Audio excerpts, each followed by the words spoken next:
সুপ্রিয় শিক্ষার্থীরা, আসসালামু আলাইকুম। আশা করি তোমরা ভালো আছো। আজকে যে বিষয়টা আমি পড়াবো তোমাদেরকে, সেটা হচ্ছে আলোর ব্যতিচার ধর্ম। আলোর ব্যতিচার ধর্ম বিষয়টা কি? সেটা বোঝার পূর্বে আমি একটা বিষয় সম্পর্কে একটু ধারণা দেই। সেটা হচ্ছে আলোর দ্বৈত ধর্ম আছে। অর্থাৎ কণা এবং তরঙ্গ এই দুটো ধর্মই আলোর মধ্যে বিদ্যমান। তো আপাতত আমরা কণা ধর্মটা পড়ব না। আমরা যে বিষয়টা জানবো আলোর ধর্ম সম্পর্কে।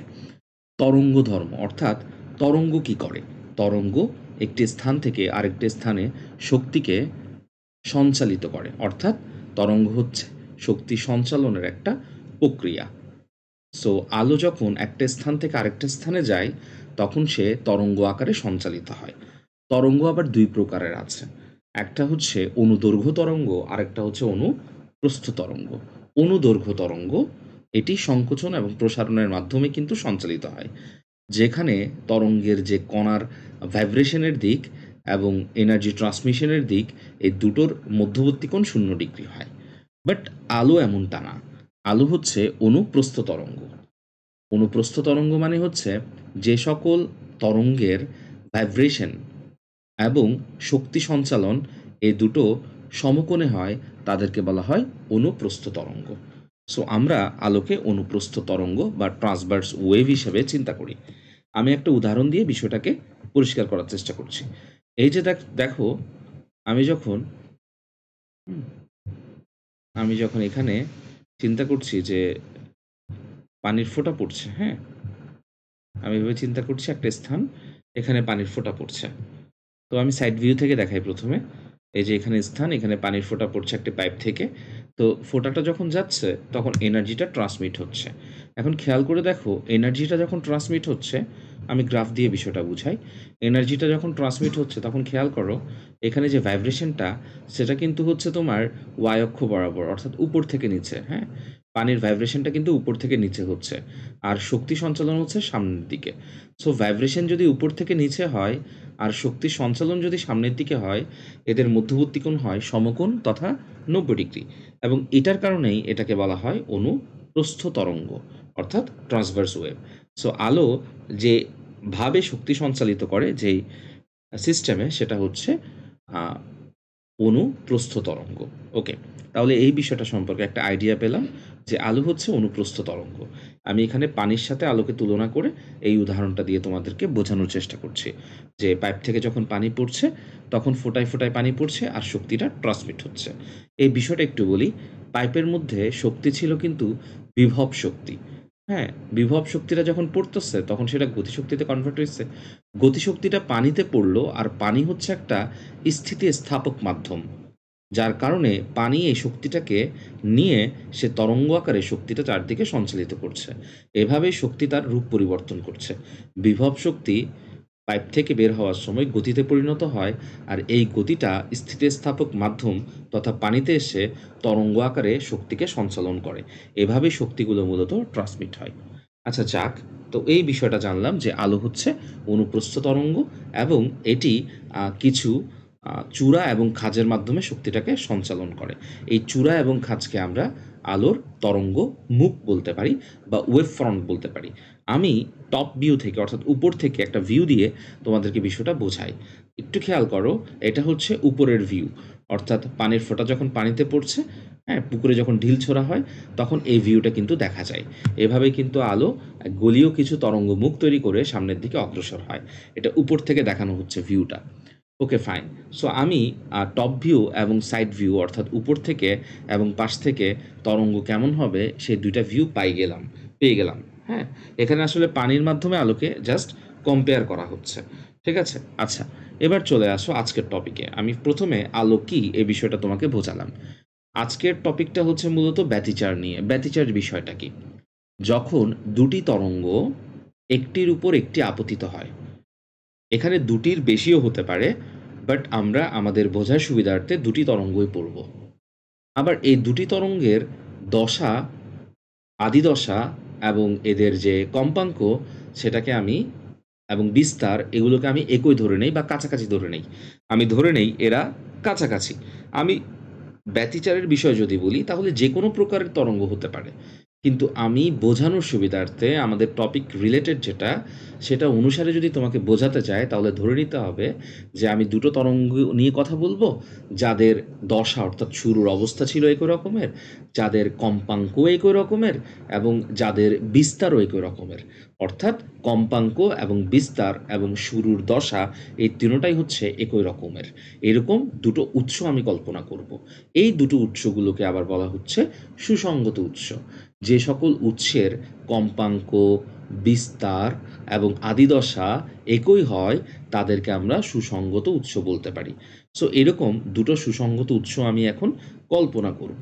আমি কল্পনা করব দুটো পাইপ যারা একই রকমের, যারা দুটো পাইপ থেকে একই রকমের তরঙ্গ বের হচ্ছে এবং ওই দুটো তরঙ্গ আবার একে অপরের উপরে আপতিত হইছে, মানে একটা একটার উপরে পড়ে গেছে। সো এই আপতনের ফলে কিছু জায়গায় আমরা দেখতে পাবো তরঙ্গগুলো সমদশায় মিলিত হইছে, আবার কিছু জায়গায় তরঙ্গগুলো বিপরীত দশায় মিলিত হইছে। যে সকল জায়গায় সমদশায় হবে সেগুলোতে হবে গঠনমূলক ব্যতিচার বা তীব্র তরঙ্গের শক্তি আমরা পাবো, আর যে সকল জায়গায় তারা বিপরীত দশায় মিলিত হবে সেগুলোতে আমরা ধ্বংসাত্মক বা একদমই শূন্য ব্যতিচার আমরা, মানে শূন্য শক্তি আমরা পাবো। অর্থাৎ সেখানে কোনো এনার্জি ট্রান্সমিট হবে না, জিরো হয়ে যাবে। আমি আসলে তোমাকে বিষয়টা অ্যানিমেশন দিয়ে বুঝাই। এই যে দেখো, এখানে দুটো পাইপ আমি রাখছি, হ্যাঁ? তো দুটো পাইপের মধ্যে আমি প্রথমে একটি পাইপ থেকে তরঙ্গ বের করছি, অর্থাৎ পানি ফেলছি। সো এভাবে কিন্তু পানিটা ট্রান্সমিট হচ্ছে, এভাবে আস্তে আস্তে এনার্জি ট্রান্সমিট করতেছে। ঠিক এই অবস্থায় আমি আরেকটা পাইপ থেকেও পানির ফোঁটা দিচ্ছি। এবার দেখো, খেয়াল করো, দুইটা পাইপ থেকে কিন্তু পানির ফোঁটা বের হচ্ছে। অর্থাৎ দুটা পাইপ থেকে কিন্তু আস্তে আস্তে পানির ফোঁটা যখন পড়তেছে, তারা কিন্তু তরঙ্গ তৈরি করতেছে। সো এই যে তরঙ্গগুলো দেখো, এখন এখন কিন্তু তাদের মধ্যে উপরিপাতন হয়েছে। অর্থাৎ দুটা পানির ফোঁটা একটার উপর একটা পড়ে গেছে। এই বিষয়টাকে বলা হয় উপরিপাতন তথা ব্যতিচার। এই ব্যতিচারের কারণে যে ঘটনাটা ঘটবে সেটা হচ্ছে, খেয়াল করে দেখো, তারা যখন মিলিত হচ্ছে, তারা তখন একই দশায়ও মিলিত হইতে পারে, আবার বিপরীত দশায়ও মিলিত হইতে পারে। খেয়াল করো, কিছু কিছু জায়গায় দেখো, যে আমি তোমাকে বোঝানোর জন্য একটু পজ করি। কিছু কিছু জায়গায় খেয়াল করে দেখো, যেমন এই জায়গাটা একটা তীব্র আলো তৈরি হয়েছে, মানে সরি, তীব্র এনার্জি তৈরি হয়েছে। আবার এই ব্ল্যাক জায়গাটা দেখো, এখানে এনার্জি ট্রান্সমিশন হয়ে গেছে মনে করো জিরো। আবার পরের একটা জায়গা দেখো, এখানেও কিন্তু মূলত আমাদের আলো, মানে এখানে এনার্জিটা ট্রান্সমিটটা হাই হচ্ছে। অর্থাৎ বিষয়টা হচ্ছে, যখন দুইটা পাইপ থেকে দুইটা তরঙ্গ বের হয়, তখন তাদের উপরিপাতন ঘটে। এর কারণে কিছু স্থানে বা কিছু বিন্দুতে তারা একই রকম মিলিত হয়, একইভাবে মিলিত হয়, একই দশায় মিলিত হয়। আবার কিছু বিন্দুতে তারা বিপরীত দশায় মিলিত হয়। যে সকল বিন্দুতে একই দশায় মিলিত হচ্ছে, তাদের যে একটা উজ্জ্বল বিষয় আমরা পাচ্ছি বা হাই এনার্জি পাচ্ছি। আর যে সকল বিন্দুতে তারা বিপরীত দশায় মিলিত হচ্ছে, সেখানে আমরা আসলে ধ্বংসাত্মক একটা ব্যতিচার পাচ্ছি। সো ব্যতিচার দুই ধরনের। একই দশায় হলে সেটাকে বলে গঠনমূলক, যেটা এখানে আমি যে দেখাচ্ছি এই জায়গাটা হচ্ছে গঠনমূলক। আর বিপরীত দশায় মিলন হওয়া, সেটা মানে হচ্ছে এনার্জি ট্রান্সমিশন শূন্য হয়ে যাওয়া, সেটাকে আমরা বলতে পারি ধ্বংসাত্মক। সো আরেকবার ক্লিয়ার করো, ব্যতিচারটা কি? আলোর তরঙ্গ যখন একে অপরের উপরে আপতিত হয়, তখন সেটাকে ব্যতিচার বলে। আবার ব্যতিচারে দুই ধরনের ঘটনা ঘটে। সেটা হচ্ছে, যদি তারা একই দশায় মিলিত হয়, তখন সেটাকে বলবো গঠনমূলক ব্যতিচার। আর যদি বিপরীত দশায় মিলিত হয়, তখন সেটাকে বলবো আমরা ধ্বংসাত্মক ব্যতিচার। ওকে, ফাইন। আমরা একটু স্লিটের দিকে যাই। এই যে ব্যতিচারটা ঘটার পর এটাকে দেখতে কেমন হবে সেটা বোঝার জন্য আমি স্লিটে যাচ্ছি। আচ্ছা, স্লিটের ক্ষেত্রে আমি একটু বলি প্রথমে। এখানে খেয়াল করো, দুইটা ছিদ্র আমি রাখছি। হ্যাঁ, এইটা হচ্ছে একটা ছিদ্র, আমি ছিদ্রগুলোকে একটু কাছে এনে দিই। এটা হচ্ছে একটা ছিদ্র, দেখতে পাচ্ছ? এটা হচ্ছে একটা ছিদ্র। এখন এখানে মূলত একটা উৎস থেকেই আলো বের হচ্ছে। তুমি কল্পনা করো এবার আলোকে, যে একটা উৎস থেকে আলো বের হচ্ছে, লাইট জেনারেটর, এখান থেকেই আলোটা বের হবে। আলোটা বের হয়ে এই দুটো ছিদ্র দিয়ে যাবে। এখন তুমি প্রশ্ন করতে পারো, এখানে দুইটা উৎস ব্যবহার না করে একটা উৎস কেন ব্যবহার করছি? একটা ব্যবহার করার রিজন হচ্ছে, এর ফলে যেটা ঘটবে, যেহেতু উৎস একটা, তাই ডেফিনেটলি এটার ফ্রিকোয়েন্সি হবে একটা, এটার যে বিস্তার সেটাও হবে একটা। অর্থাৎ কম্পাঙ্ক এবং বিস্তার একই রকমের হবে, যেহেতু উৎস একটা। এখন এই আলোটা যাওয়ার সময় আসলে এই ছিদ্রপথেও ভাগ হবে, আবার এই ছিদ্রপথেও ভাগ হবে। সো আলো, একটা আলোয় আসলে আমি দুই ভাগে ভাগ করে নিচ্ছি, যার কারণে এই দুটো উৎস থেকে যে আলোগুলো বের হবে, তাদের আসলে কম্পাঙ্ক এবং বিস্তার একই হবে। তাই এই দুটো উৎসকে আমরা বলবো, মানে একটি উৎস থেকে দুটো উৎস ভাগ করে নেয়া, এই বিষয়টাকে আমরা বলবো সুসঙ্গত উৎস। কেমন? এখন দেখো আলো যখন যায় তখন কি হয়? এই যে আলো যাচ্ছে, এই যে দুটো ছিদ্রে বাধা পাচ্ছে, এরপর আলোগুলো দুটো ছিদ্রে বাধা পেয়ে বেঁকে যাচ্ছে। এবার বেঁকে যাওয়ার পর কি ঘটতেছে তুমি একটু দেখো।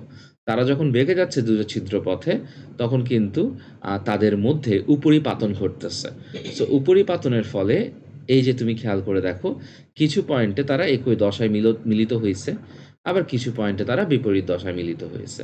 সো এই জিনিসটা বোঝার জন্য আমি একদম এখানে একটা যদি পর্দা দেই, আমি যদি একটা স্ক্রিন দেই, তাহলে কেমন হয়? তুমি স্ক্রিনের দিকে তাকাও, যে যখন আলোটা যাচ্ছে তখন এই স্ক্রিনের দিকে দেখো। আমি একটু রেড কালার দেই, তাহলে তোমার বুঝতে সুবিধা হবে। এবার স্ক্রিনের দিকে দেখো। হ্যাঁ, এখানে রেড ফ্রিকোয়েন্সি দিছি। স্ক্রিনের দিকে দেখো। তো যখন ২ টা ছিদ্রপথে আলো যাচ্ছে, তখন তাদের মধ্যে ব্যতিচার সংঘটিত হচ্ছে, এবং আমি যখন একদম শেষে একটা পর্দা রাখছি, পর্দার স্ক্রিনে একদম মিডল পয়েন্ট যেটা, সেখানে একটা তীব্র আলো দেখা যাচ্ছে। তো এই যে তীব্র আলো, এটার নাম হচ্ছে গঠনমূলক ব্যতিচার। এরপর একটু অন্ধকার দেখা যাচ্ছে, এটার নাম হচ্ছে ধ্বংসাত্মক।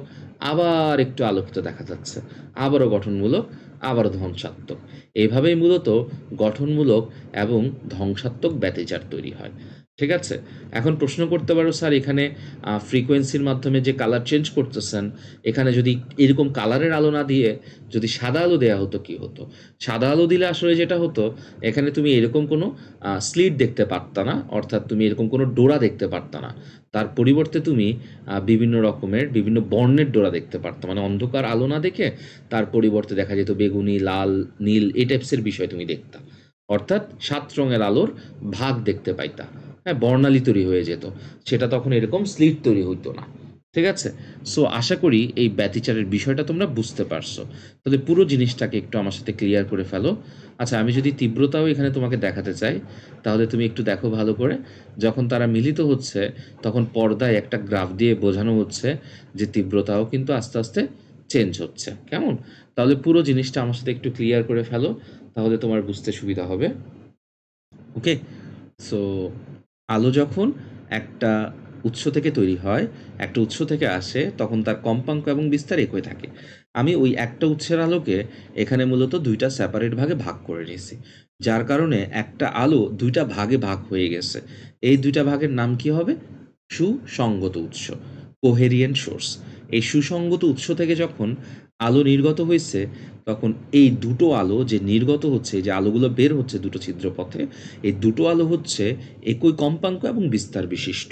তো তারা যখন যাচ্ছে তাদের চলতি পথে, তারা একে অপরের উপরে আপতিত হয়ে গেছে, এবং আপতিত হয়ে আমরা যখন পর্দায় দেখছি, তখন দেখতে পাইছি আপাতনের ফলে, আপাতন না, এটাকে উপরিপাতন বলতে পারি। উপরিপাতনের ফলে কিছু, কিছু বিন্দুতে তারা একই দশায় মিলিত হইছে। আবার কিছু, কিছু বিন্দুতে তারা বিপরীত দশায় মিলিত হইছে। একই দশায় মিলনগুলোকে আমরা বলবো গঠনমূলক ব্যতিচার, আর বিপরীত দশায় মিলনগুলোকে আমরা বলবো ধ্বংসাত্মক ব্যতিচার। এখন গঠনমূলক ব্যতিচার যেখানে হইছে, পর্দায় সে জায়গাটা একটু আলোকিত হয়ে যাবে, আর ধ্বংসাত্মক ব্যতিচার যেখানে হইছে, পর্দায় সে জায়গাটা অন্ধকার হয়ে যাবে। এইভাবে মূলত আমি এই বিষয়টাকে যখন স্ক্রিনে দেখছি, মানে একটা পর্দায় দেখছি, তখন কিছু ডোরা দেখতে পাইছি। এই ডোরাগুলোকে আমরা বলতে পারি ব্যতিচারের সৃষ্ট ডোরা, আলোক ডোরা। আরেকটা বিষয় বলছিলাম যে এখানে যদি এক বর্ণের আলো ব্যবহার না করে সাদা আলো ব্যবহার করা হয়, তাহলে কি হতো? তাহলে এভাবে ডোরা না দেখে আমরা মূলত বর্ণালী দেখতে পেতাম। তো আশা করি এই যে ব্যতিচার কেন সংঘটিত হয়েছে, কেন সুসংগত উৎস ব্যবহার করছি, আর কেন পর্দায় এমনটা দেখতে পাইছি, এই বিষয়গুলো ক্লিয়ার হয়েছে। কয়েকটা প্রশ্ন মনে আসতে পারে যে এখানে যদি দুটো উৎস ব্যবহার না করে অনেকগুলো উৎস ব্যবহার করা হতো, তাহলে কি সমস্যাটা হতো? এখানে যদি দুটোর পরিবর্তে অনেক উৎস ব্যবহার করা হতো, তাহলে এই ডোরাগুলো, এই যে তুমি দেখতে পাচ্ছ, ডোরাগুলো এমন দেখতে পেতে না। সেক্ষেত্রে কি হতো? যেখানে তুমি উজ্জ্বল ডোরা দেখতে পাচ্ছ, সেটা কমপ্লিটলি উজ্জ্বল না থেকে কিছুক্ষণের মধ্যে আবার ডার্ক হয়ে যেত। যেটা আমাদের চারপাশে ঘটে। যেমন আমাদের চারপাশে যখন আমরা বিভিন্ন রকমের আলোক উৎস ব্যবহার করি, তখন সেগুলোর মধ্যেও কিন্তু উপরিপাতন ঘটে। বাট প্রবলেম হচ্ছে ওই উপরিপাতনগুলো অজস্র বার হয়। অর্থাৎ একটা বিন্দুতে যেখানে তুমি এখন লাইট দেখতে পাচ্ছ, সেখানে মুহূর্তের মধ্যে অন্ধকার হয়ে আবার মুহূর্তের মধ্যে লাইট হয়। অর্থাৎ ব্লিঙ্ক হইতে থাকে কন্টিনিউয়াসলি। কারণ অজস্র ডোরা ব্যবহার করলে, সরি, অজস্র উৎস ব্যবহার করলে এই ব্যতিচারগুলো তুমি বুঝতে পারবে না, দেখতে পাবে না। তাই এখানে খুবই সূক্ষ্মভাবে দুটো ছিদ্র ব্যবহার করে ব্যতিচার ঘটানো হয়েছে, যেটা পর্দায় দেখা গেছে। ওকে? মানে মোট কথা এখানে ২ টার বেশি হইলে এই জিনিসটা এভাবে দেখা যেত না। তবে ব্যতিচার ডেফিনিটলি ঘটতো। বাট সেটা আমরা অবলোকন করতে পারতাম না বা দেখতে পারতাম না। কিন্তু ২ টা ছিদ্র হওয়ার কারণে এই ব্যতিচারটা আমরা মূলত দেখতে পারছি। এই হচ্ছে ফ্যাক্টর। আচ্ছা, আরেকটা কোয়েশ্চেন হচ্ছে যে এই যে উপরিপাতনটা যদি আজকে এই একবর্ণী আলো না হয়ে অন্য সাদা আলো দিয়ে করতাম তাহলে কি হতো? তাহলে এটা আবারও বলছি, এখানে মূলত আমরা বর্ণালী পেয়ে যেতাম। ক্লিয়ার? এই হচ্ছে আমাদের ইয়ং-এর, এটা বিজ্ঞানী ইয়ং করছে, তাই এটাকে বলা হয় ইয়ং দ্বিচির পরীক্ষা বা ইয়ং ডাবল স্লিট এক্সপেরিমেন্ট। আচ্ছা, এই এক্সপেরিমেন্টের একটা সার্থকতা আছে। যখন দ্বন্দ্ব তৈরি হয়েছে যে আলো কি তরঙ্গ কিনা, তখন এই এক্সপেরিমেন্টটা করার মাধ্যমে ইয়ং বুঝাই দিছে যে আলো একটা তরঙ্গ। কেমনে বুঝাইছে? আলো যদি তরঙ্গ না হতো তাহলে ডেফিনেটলি এভাবে আমরা ডোরা পেতাম না। আলোকে তরঙ্গ কল্পনা করলেই শুধুমাত্র এরকম ডোরা পাওয়া যায়। তার মানে আমরা ধরে নিতে পারি যে আলোর মধ্যে ডেফিনেটলি তরঙ্গ ধর্ম বিদ্যমান, এবং তরঙ্গ ধর্ম বিদ্যমান বিধায় আমরা এই টাইপসের ডোরা দেখতে পারছি। তো আশা করি পুরো ব্যতিচারের কমপ্লিট বিষয়টা তোমরা বুঝতে পারছো। আমি মূলত আজকে তোমাকে এই জিনিসটা বুঝাইলাম। এটার কোনো তথ্য কিছু দিই নাই। তো নেক্সট ক্লাস ইনশাআল্লাহ আমরা এটার তথ্য সম্পর্কেও ডিটেইলস জানবো। ভালো থাকবা। আল্লাহ হাফেজ। আসসালামু আলাইকুম।